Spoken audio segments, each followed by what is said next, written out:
Welcome back to the Wire Podcast. I am your host, Ryan McCrary, and today I am going to be recapping Week 14 of the college football season, as well as Week 13 of the NFL season. I'm going to talk about the college football playoff. The final rankings came out on Sunday, so I'm going to talk about the playoff itself, each of the semifinal matchups. And first off, before I get into everything, I want to just apologize for not posting on YouTube, TikTok. I'm not posting a podcast episode in a while. I'm in college, and so this week is finals week for me, and I've been really busy with school, so I've been focusing on that. So I want to apologize for not being super consistent with content as of late. So I want to apologize for that, but I do have a good reason why. I've been focusing on school. But that's the reason why. I just wanted to let you know why I haven't been posting recently. That is the reason. But without further ado, let's get into today's episode, talking about Week 14 of the college football season. And Week 14 consisted of just conference championship games. This is conference championship week. We had the Pac-12 Championship, SEC Championship, ACC Championship, Big Ten Championship, Big 12 Championship, and some other championship games for smaller conferences. I'm going to go through all of them, starting off with the Pac-12 Championship, which was played on Friday, December 3rd, between Oregon and Utah. This was the second time that Oregon and Utah faced this season, and Utah destroyed Oregon 38-10. Utah defeated Oregon and destroyed them in their first matchup. And they dominated in their rematch on Friday. Huge win for Utah as they won the Pac-12. And a rough loss for Oregon. A rough finish for the Ducks. I mean, Utah or Oregon, if they won out, if they had defeated Utah the first go-around and had won out, they would have been in the playoff because they were ranked third going into that first matchup. So if they would have just won out, they would be in the playoff right now, but they didn't. They ended up losing to Utah twice, and they had already lost to Stanford earlier in the year, so that killed their chances of making the playoff. But shout out to Utah, a huge win for them. They have been playing extremely well late in the season. The last couple of weeks, they've been playing out of their minds. So shout out to Utah for beating Oregon and winning the Pac-12. Then we have the SEC Championship, Georgia going up against Alabama. I thought Georgia would win this game. I thought Georgia should have won this game. Their defense has been elite all year long. They have just been playing at an incredible level all year long. But Alabama came out and destroyed Georgia, winning 41-24 to win the SEC Championship and, clinch a spot in the college football playoff. This was an incredible performance from Alabama. Their offense was incredible. Bryce Young specifically was amazing. Their defense was pretty good as well. We saw an amazing performance from Jamison Williams, the receiver. He played extremely well. And Georgia's defense just did not play very well. Their pass defense wasn't good. They were able to put a little bit of pressure on Bryce Young, but Bryce Young overcame that. He played really well, just put on a show against Georgia's stout defense. And if Georgia wants to win the championship this year, their pass defense has to be better, and their quarterback play has to be better, and their passing offense overall has to be better. Now, I don't think Stetson Bennett was bad in this game. He was pretty good. I know he had 2 interceptions, but he played pretty well. I don't think he was the reason that Georgia lost this game. I think their pass defense was the main culprit. But Stetson Bennett is not the kind of quarterback that can really win a shootout. And so when Georgia got into a shootout in this game, or not really, they didn't really get into a shootout, but for them to be competitive in this game, it needed to be a shootout. And Stetson Bennett is not the kind of quarterback that can win that kind of game. So I think that Georgia should play JT Daniels in the playoffs. Or really, it might actually be too late to make that move. I think they should have made the move prior to this game. At some point in the season, they should have brought JT Daniels along, made him the starter, because he is a great quarterback. He has an incredible arm strength. He can make throws that Stetson Bennett simply cannot. So I think they should have brought JT Daniels along slowly towards the end of the season. I think they easily could have done that. Their schedule wasn't too difficult near the end of the season. So I think they should have brought JT Daniels along, allowed him to start, and then brought him in as a starter in this game. And I think JT Daniels would have given Georgia a better chance to win this game. And I think that Daniels gives the Bulldogs a better chance to win the national championship. Like I mentioned earlier, I don't know, it might just be too late to bring him in. But I think he gives Georgia the best chance to win a national championship this year. So I think they should make him the starter going into the playoffs. But it will be a hard decision to make, and I think we can expect Georgia to roll with Stetson Bennett throughout the playoffs. Moving on, we got Michigan, Iowa. Michigan destroyed Iowa, winning 42-3. They were dominant. Their defense was excellent. This was a dominant performance from Michigan as they won the Big Ten and punched their ticket to the playoff. Then we got Houston, Cincinnati. Cincinnati needed to win this game to get into the playoff, and they did, and they looked pretty dominant doing it. They beat Houston 35-20.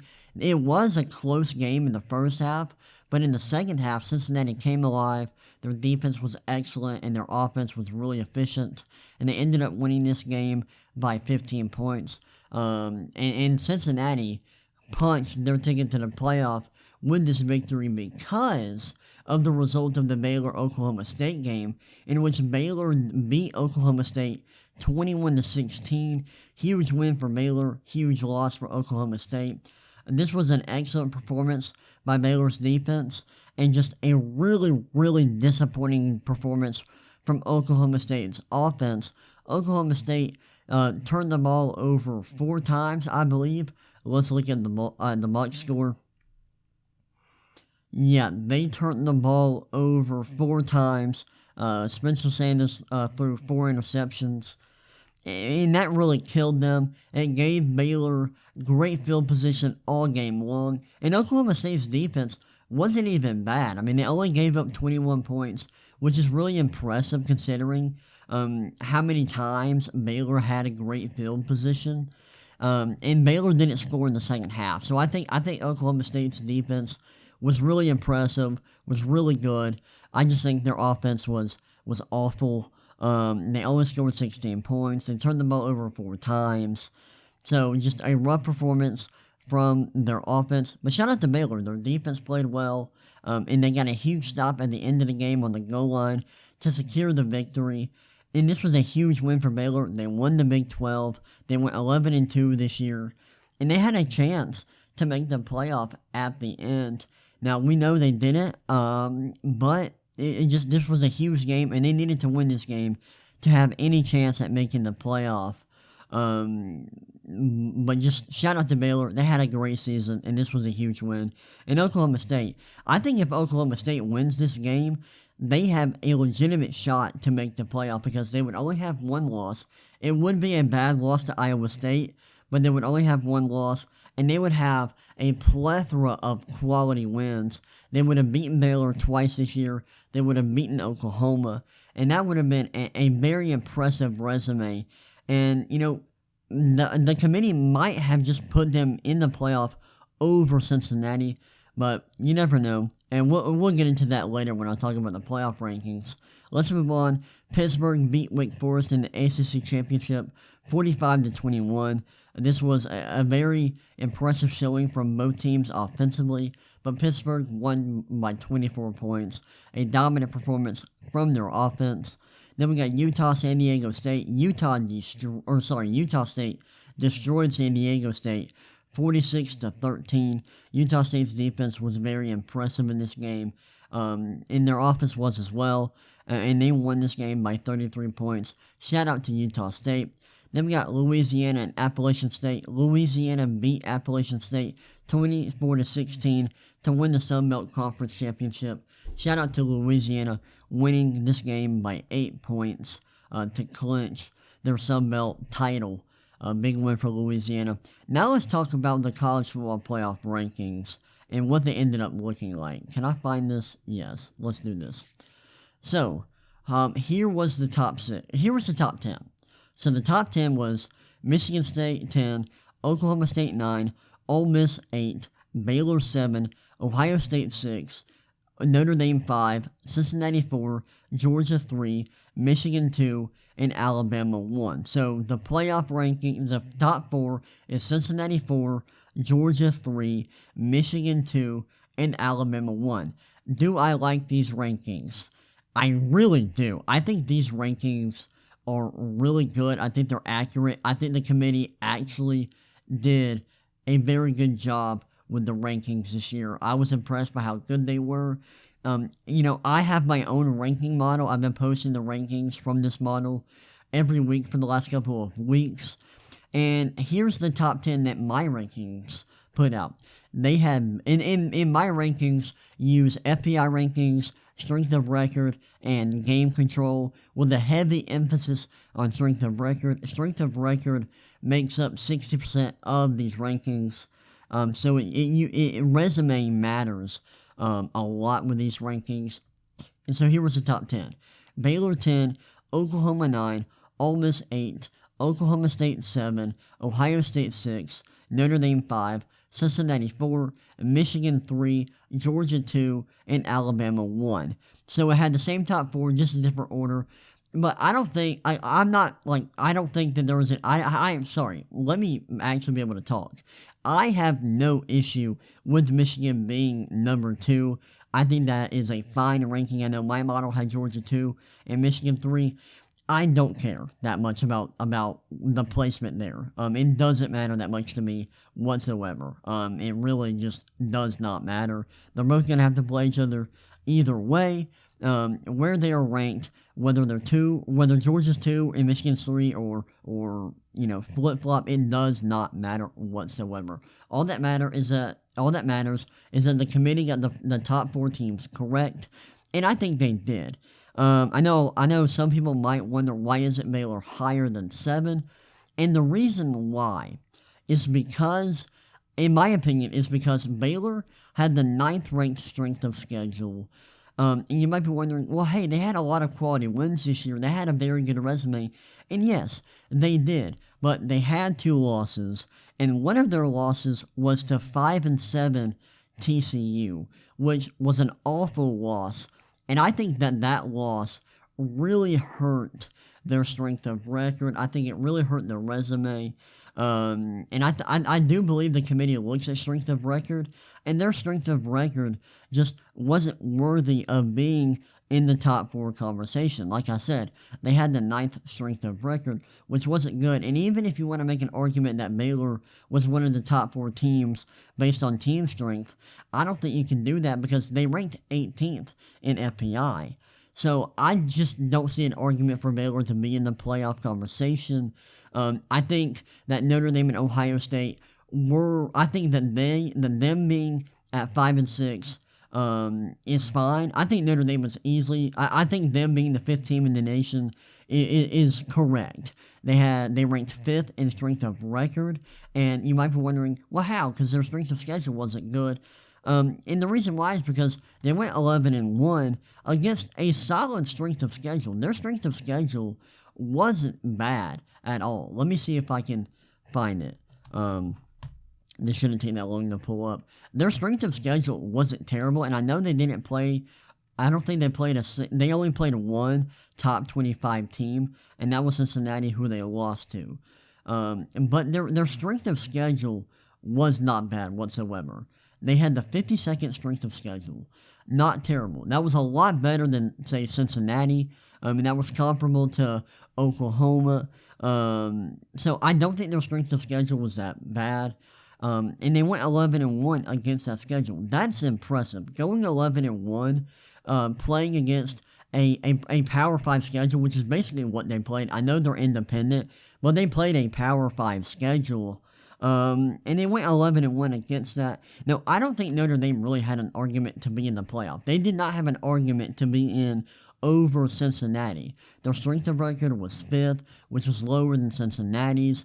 Cincinnati beat Notre Dame. They had the head-to-head tiebreaker there. So I don't think that Notre Dame really had an argument to be in over Cincinnati. So, but them being at 5, I think is defensible. I would have had them at 5. And that's because, all the teams below them lost 2 games. Some have really bad losses. If you wanted to put Ohio State over Notre Dame, be my guest. Who cares? At this point, we're just arguing about teams' about teams who didn't have the resumes to get into the playoffs. Like, Notre Dame and Ohio State didn't have legitimate arguments to be in the playoff. So it just does not matter that much, in my opinion. But yeah, were there really any... Sorry, I'm about to sneeze. Hold up. Or am I? I don't think I am. False alarm. Looking at the rankings, I don't see really any interesting placements. We had Oklahoma 8. Where were they in my rankings? In my rankings, they were 8. My ranking, in the actual rankings, Oklahoma State was 9th. And in my rankings, they were 7th. So my rankings liked them a lot better than, or a little bit better than the committee did. I will say Ohio State's resume is interesting because they had the 10th strength of record, but they were 3rd in FPI. And my model values strength of record a lot. It heavily skews towards strength of record. Like I said earlier, like 60%, like strength of record accounts for 60% of the ranking. But they were just so good this year. Ohio State ranked third, like their 3rd place ranking in FPI. It does a lot of heavy lifting here, and that's why they are at 6th in my rankings. But yeah. So those are all my thoughts on the playoff rankings. I think the committee did a very good job. I think during the season, they didn't do a very good job at times. But at the end of the day, I think these are very good rankings that are defensible. I think it involves good... I think that they are defensible by good logic. So shout out to the committee for putting together very good rankings. Or rankings that are very good, in my opinion, based on like FPI strength of record and game control. I think the committee did a good job. Now, what do I expect in the playoff? I expect Alabama and Georgia to win their playoff games and to rematch in the national championship. And if that does happen, I think Alabama will win once again. I think they'll win the rematch and they will win the national championship this year. So I think Alabama is going to win the national title this year. I think their offense... It's just too good. Bryce Young is playing at a very high level. They are going to miss John Mechie III, who got hurt in the SEC championship game. He tore his ACL, so they're going to miss him. But their offense is super explosive, especially in the passing game. I think their defense looks pretty good against Georgia. They have a very good edge rusher in Will Anderson Jr. I know their defense isn't as strong this year as it has been in the past. But I think their offense, their passing offense, is just so explosive. It's so much more explosive than like Michigan and Georgia and Cincinnati that I don't think I think they're going to be able to win the national championship this year. But we'll see if Cincinnati can give them a fight. I mean, Cincinnati is very strong defensively. They have a good quarterback in Desmond Ridder. Their offense is very good as well. They're elite on both sides of the ball. So we'll see how Cincinnati matches up with Alabama. But I do expect the Crimson Tide to beat the Bearcats in the semifinal. But I will be pulling for Cincinnati in that game. I try to be as unbiased as possible, but I'm an Auburn fan. I do not like Alabama. So I will be pulling for Cincinnati, but I do think that Alabama will win this game. And for the Georgia-Michigan matchup, this could end up being a very boring game. Both defenses are very, very good. But Georgia, and they both have very strong run games. But I think Georgia's passing attack is better than Michigan's. I think Stetson Bennett is more reliable. than Michigan's quarterback. I like Stetson Bennett. When things are easy, he's really good. And their defense has just been playing at such a high level. And Georgia's run defense is elite. I mean, their run defense played very well against Alabama. I think that their run defense is going to shut down Michigan, and I just do not trust Michigan's passing offense to win a game against the Georgia Bulldogs. I think Georgia's going to win this game, and because of that, and like I said earlier, like we've already seen what Alabama's passing offense can do against Georgia's stout defense. I think Alabama's going to win the rematch to win the national championship. And those are my thoughts on the playoff. Let me know your thoughts on Twitter at the Ryan McCrary. That's the RyanMCCRARY. I want to hear your thoughts, and I want to see y'all's predictions on what's going to happen in the playoff. Now moving on to Week 13 of the NFL season. I'm excited to talk about this. I'm going to go through these scores quickly. Cowboys beat the Saints on Thursday Night Football 27-17. Taysom Hill struggled. He had 4 interceptions in this game. This was just not a very good football game, especially from the Saints. But the Cowboys ended up winning this game by double digits.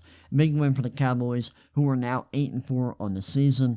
Then on Sunday, we got the Buccaneers and the Falcons. The Buccaneers won 30-17. A big win for the Buccaneers. They're now 9-3 on the season. The Falcons were in the playoff hunt prior to this game. They were 5-6 heading into this matchup, but the Buccaneers won by double digits, and Tom Brady played very well and led the Buccaneers to a 13-point victory. So shout out to them. Then we got the Cardinals and the Bears. The Cardinals beat the Bears 33-22. Kyler Murray came back in this game. He finally returned from injury. And he led the Cardinals to a 11-point victory against the Justin Fields-less Bears. So shout out to the Cardinals, who are now 10-2 on the season. They've been playing very good football all year long. Then we got the Chargers and the Bengals. The Bengals were favored in this game, but the Chargers dominated them, winning 41-22. This was a matchup against Justin Herbert and Joe Burrow, both quarterbacks who were selected top 5 in the top 6 in the 2020 NFL Draft. Justin Herbert looked really good in this game, and their offense just was on a roll here, and they ended up winning by 19 points. Huge win for the Chargers on the road. Then we got the Vikings and the Lions. The Lions actually won their first game of the season as they defeated the Vikings 29-27. Huge win for the Lions. You love to see that. The reaction from the Lions team was awesome. They were super excited about picking up their first win of the season, and that was great to see. And I know there was a video going around social media on Sunday of Jared Goff's girlfriend reacting to the win. That was great to see. You love to see some wholesome content. So shout out to the Lions. You love to see their first win of the season. And I love this. I love what I saw from their head coach Dan Campbell in the postgame presser, where he dedicated the win to the victims in the shooting at a local high school in Michigan. That was great to see. He read off their names in the press conference. Well, that was amazing to see. Shout out to Dan Campbell for doing that. That was awesome. An awesome display of respect for the victims and that awful school shooting. Moving on, looking at the Dolphins-Giants. Dolphins beat the Giants 20-9.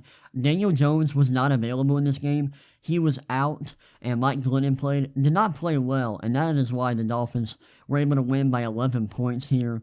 Then we got the Eagles and the Jets. The Eagles won 33-18. Another game in which a starting quarterback was not available. Gardner Minshew stepped up and played what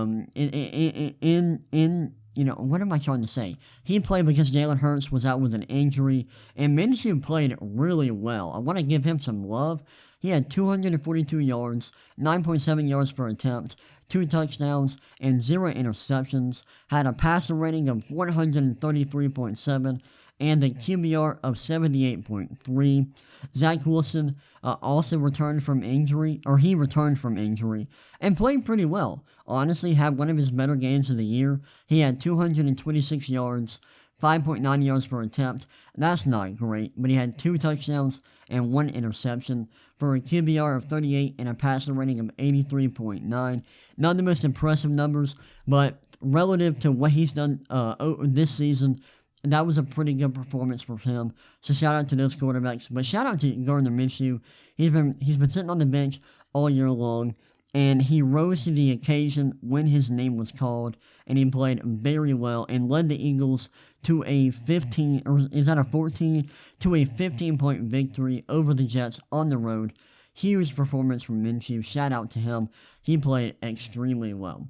Moving on to the Colts-Texans game, the Colts won 31-0. I don't have a lot to say about this. This was a dominant game for the Colts and a dominant performance from Jonathan Taylor, who had 143 yards and 2 rushing touchdowns. And then we have Washington facing off the Raiders on the road, and Washington won this game 17-15. And Washington is now firmly in the playoff hunt in the NFC.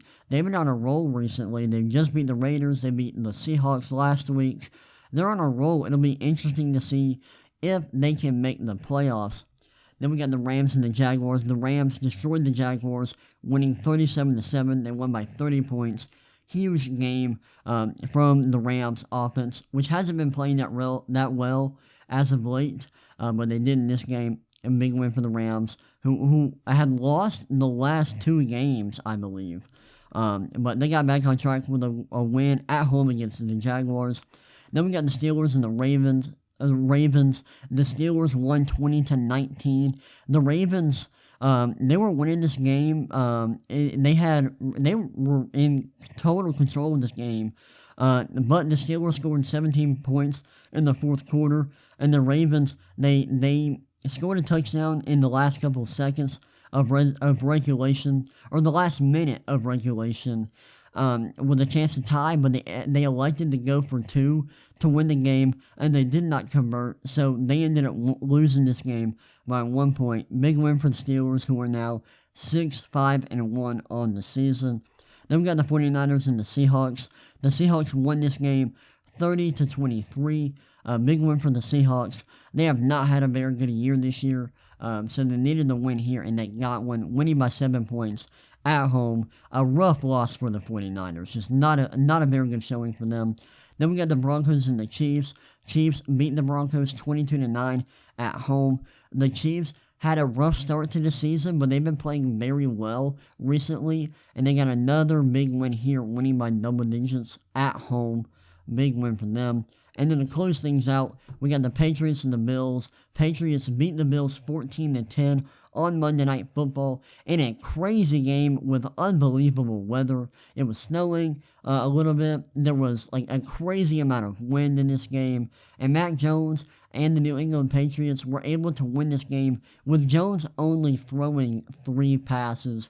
That's incredible. Both defenses played extremely well, and the New England Patriots rushing attack was just good enough for them to come away with a victory. But shout out to the Patriots. They have the 1 seed in the AFC right now. They have a 9-4 record. They've been playing extremely well recently, and it's because of their defense, and it's because Mac Jones has been playing very well for a rookie. I mean, he has been playing pretty well. And he may just win Offensive Rookie of the Year for his play. He's been really good.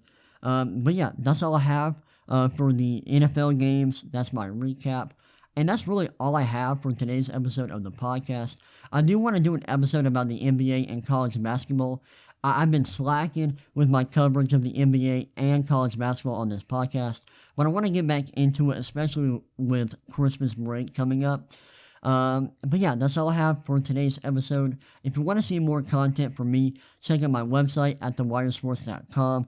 Check out my YouTube channel, The Wire. Check out my TikTok, the.wire.sports. You can also follow me on Instagram and Twitter at the Ryan McCrary. That's the RyanMCCRY. I'd love to talk to y'all over there on social media. But yeah, that's all I have for y'all today. I hope y'all enjoyed today's episode, and I will see y'all next time. Peace.